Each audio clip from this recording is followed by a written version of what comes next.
ان کے ساتھ ایک درمیانی عمر کا آدمی بھی تھا جس کا لباس صاف اور انداز رسمی تھا۔ چوکیدار نے بتایا یہ وکیل صاحب ہیں، بیگم صاحبہ کے پرانے مشیر۔ سب لوگ ڈرائنگ روم میں جمع ہوئے۔ میں دروازے کے قریب موجود صوفے پر بیٹھی رہی۔ میری موجودگی پر کسی نے اعتراض نہیں کیا، شاید اس لیے کہ بیگم صاحبہ کے آخری دنوں میں ان کے قریب ترین انسان تھے۔ وکیل صاحب نے ایک سرمئی لفافہ کھولا اور کاغذات نکال کر میز پر رکھے۔ ان کے الفاظ نپے تلے تھے۔ بیگم رفعت فاطمہ نے اپنی وفات سے کچھ روز قبل ایک قانونی وصیت تحریر کروائی تھی جس کی کاپی میرے پاس موجود ہے اور اصل رجسٹری میں جمع ہے۔ کمرے میں ہلکی سی سرگوشی ہوئی۔ بیگم کے بیٹے نے فوراً کہا ہم جانتے ہیں وہ شاید کوئی رقم خیرات میں دینا چاہتی ہوں گی، لیکن جائیداد تو ہمارا حق ہے۔ وکیل نے نظر اٹھا کر لڑکے کی طرف دیکھا۔ آپ بالکل سنیں گے کہ انہوں نے کیا فیصلہ کیا۔ پھر انہوں نے بلند آواز میں وصیت پڑھنی شروع کی، ہر لفظ واضح، ہر جملہ قطعی۔ میں رفعت فاطمہ بنت سلیم احمد اپنے مکمل ہوش و حواس میں یہ تحریر دیتی ہوں کہ میری ملکیت میں موجود تمام منقولہ اور غیر منقولہ جائیداد۔ وکیل نے ایک لمحے کو رک کر میری طرف دیکھا، پھر دوبارہ پڑھنا شروع کیا۔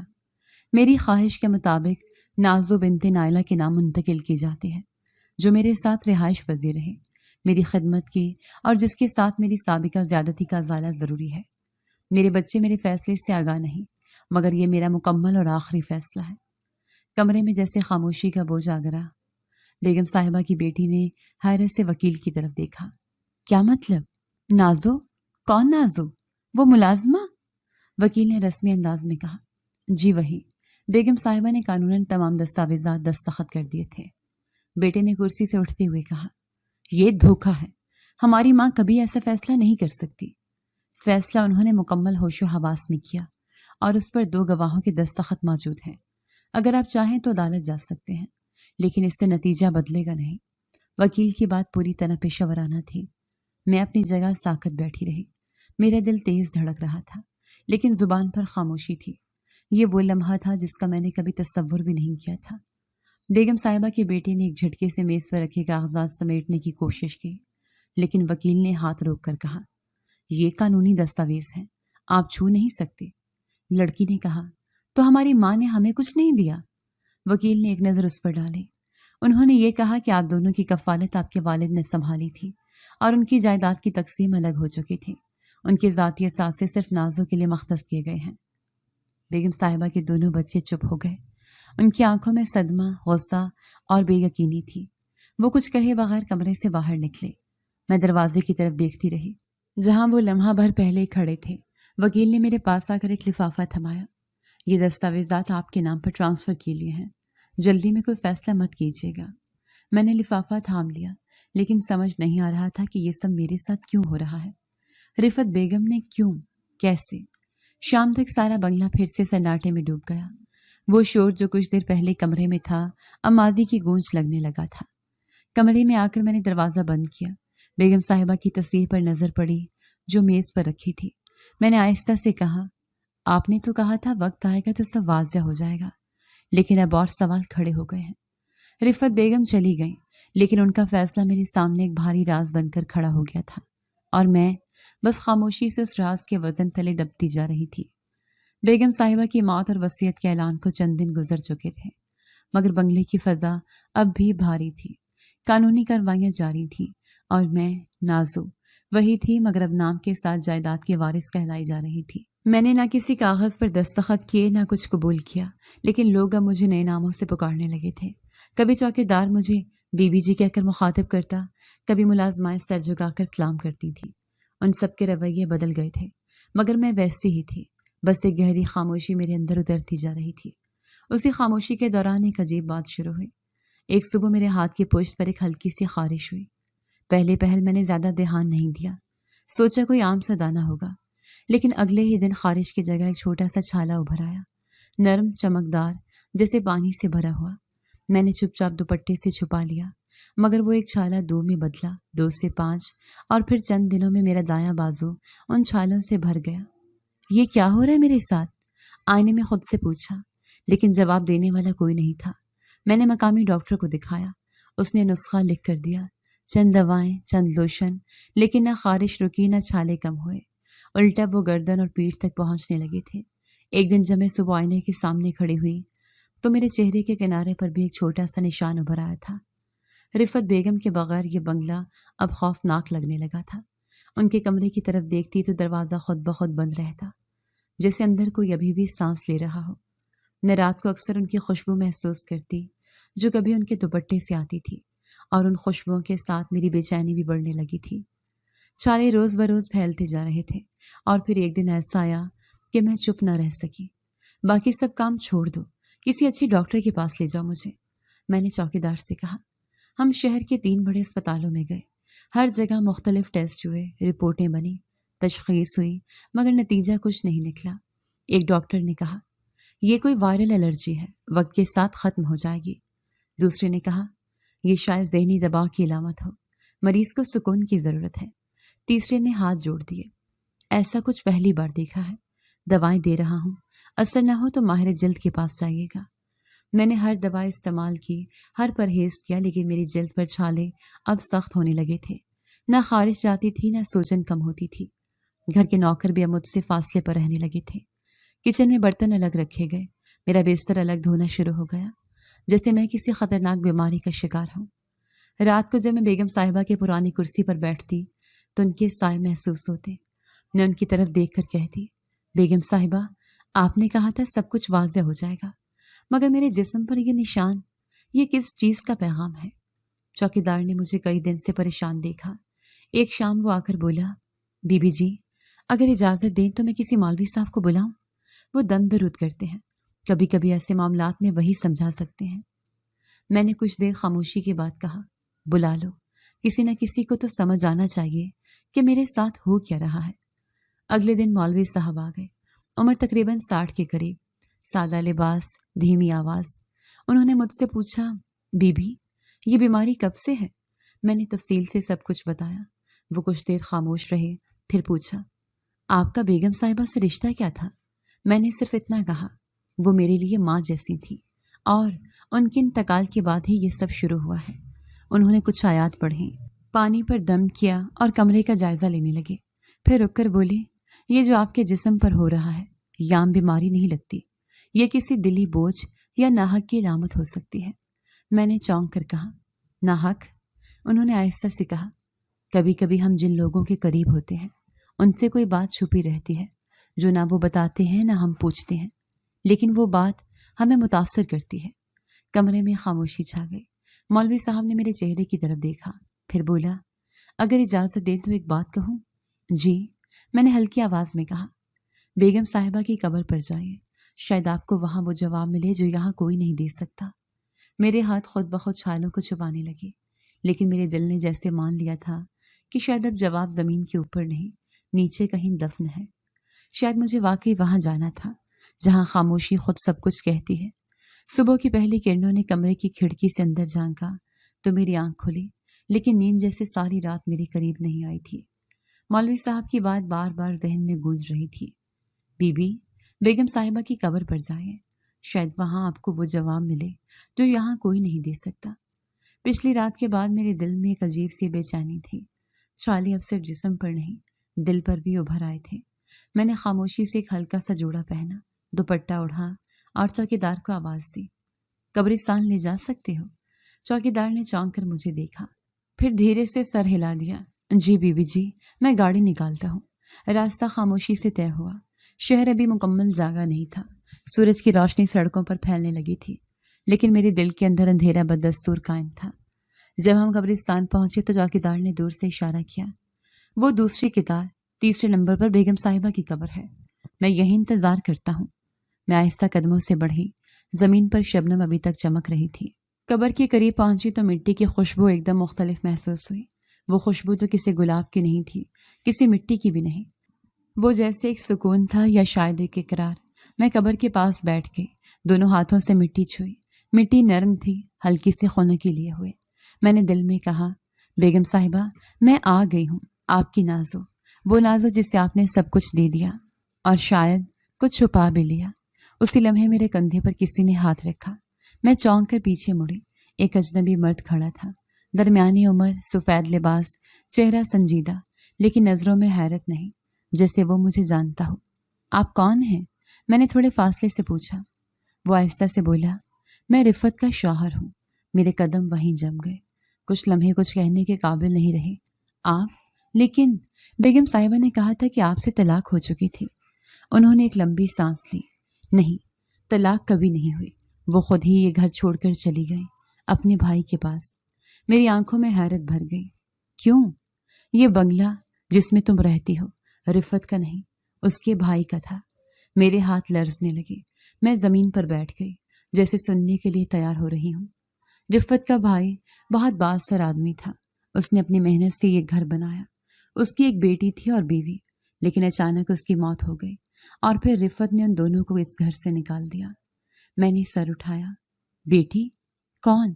انہوں نے کچھ دیر مجھے دیکھا، پھر نرمی سے کہا، وہ بیٹی تم تھی نازو۔ تمہاری ماں نائلہ رفت کے بھائی کی بیوی تھی۔ تم اس گھر کی اصل وارث ہو۔ میرے دل کی دھڑکن ایک لمحے کے لیے رک سی گئی۔ جب رفت نے بھائی کے کاغذات تبدیل کروائے اور جائیداد اپنے نام کی تو تم صرف 2 مہینے کی تھی۔ تمہاری ماں کو اس نے ذلیل کر کے گھر سے نکال دیا اور تم ماں کی گود میں گاؤں چلی گئی۔ میرے ہونٹ خشک ہو گئے، زبان ساتھ چھوڑ گئی۔ میں کچھ بولنا چاہتی تھی پر آواز نہیں نکل رہی تھی۔ میں نے اسے بہت روکا، لڑا، لیکن اس نے مجھے بھی چھوڑ دیا۔ مجھے کہا کہ میں جائیداد کے پیچھے ہوں۔ حقیقت یہ تھی کہ وہ خود سب کچھ اپنے نام کرنا چاہتی تھی۔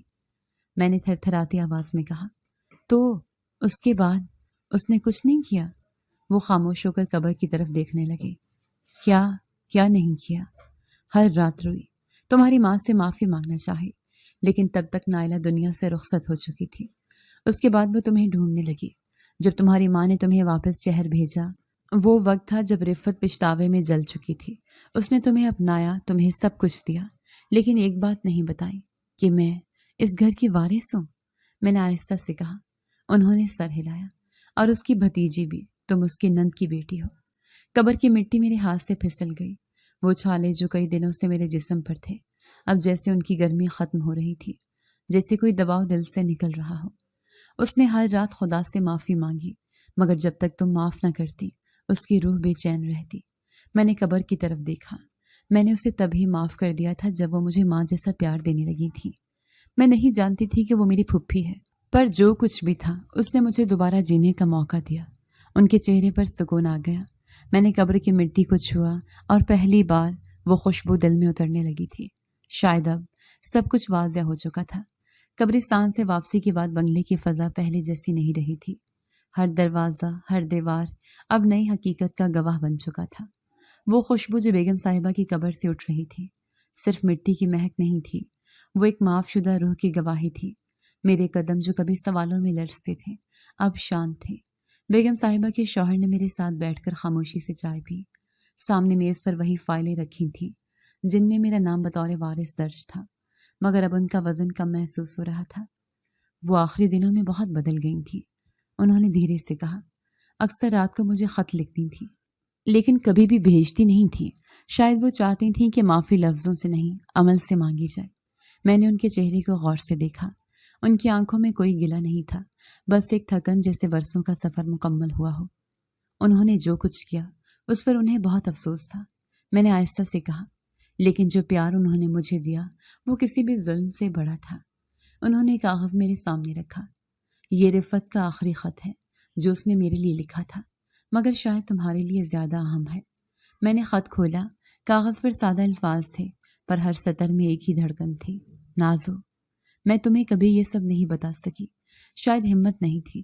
تمہاری ماں کو میں نے اس گھر سے نکالا، تمہیں وراثت سے محروم کیا اور سب اپنے نام کر لیا۔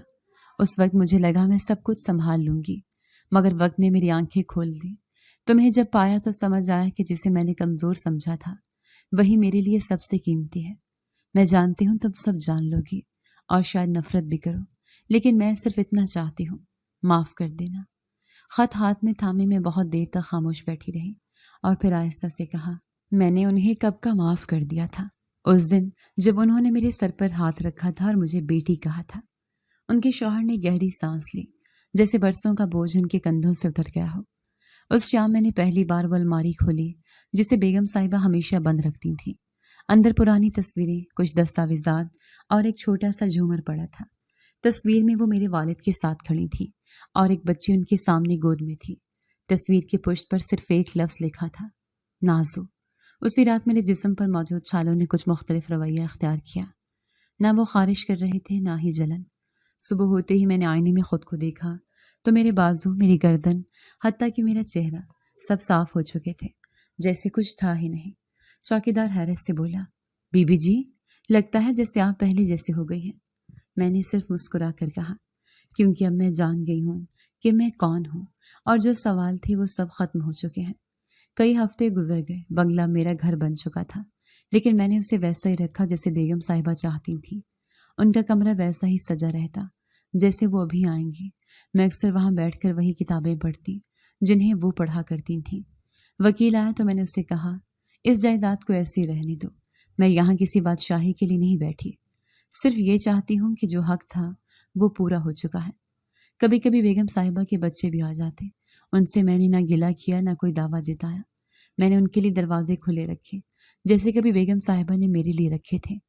ایک دن باغیچے میں بیٹھ کر میں نے ان کی جائے نماز اپنے سامنے رکھی، مٹی کے گملے میں ان کے پسندیدہ پھول اگائے اور دعا کی، یا اللہ، جس نے مجھے چھین کر دوبارہ سب کچھ دیا اس کی مغفرت فرما، جس نے مجھ سے ناانصافی کی اس نے اپنے عمل سے تلافی کی اور میں نے اسے معاف کر دیا، کیونکہ وہ صرف ایک مالکن نہیں تھی، وہ میری پھپھو تھی۔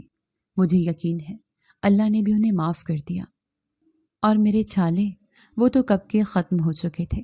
شاید وہ چھالے جسم پر نہیں تھے، وہ سوالوں کے تھے جو جواب ملنے کے بعد خود بخود مٹ گئے۔ یہ گھر، یہ سکون، یہ خاموشی اب میری پہچان تھی، کیونکہ میں نازو ہوں، اس زمین کی اصل وارث۔ ظلم خواہ کتنا بھی چھپایا جائے، سچ ایک دن سامنے آ ہی جاتا ہے۔ معافی میں وہ طاقت ہے جو دلوں کو جوڑتی اور زخموں کو بھر دیتی ہے۔ جی تو دوستو، کیسی لگی آپ کو ہماری آج کی کہانی؟ اپنی رائے کا اظہار ہمارے کمنٹس باکس میں ضرور کیجیے گا، اور اگر آپ کو ہماری ویڈیو پسند آئی ہے تو کر لیجیے ہمارے چینل کو سبسکرائب، ویڈیو کو لائک اور بیل آئیکن لازمی پریس کر لیجیے، تاکہ ہر نئی آنے والی ویڈیو کا نوٹیفیکیشن آپ کو بر وقت موصول ہو سکے۔ ملتے ہیں ایسی ہی ایک سبق آموز کہانی کے ساتھ، تب تک کے لیے اللہ نگہبان۔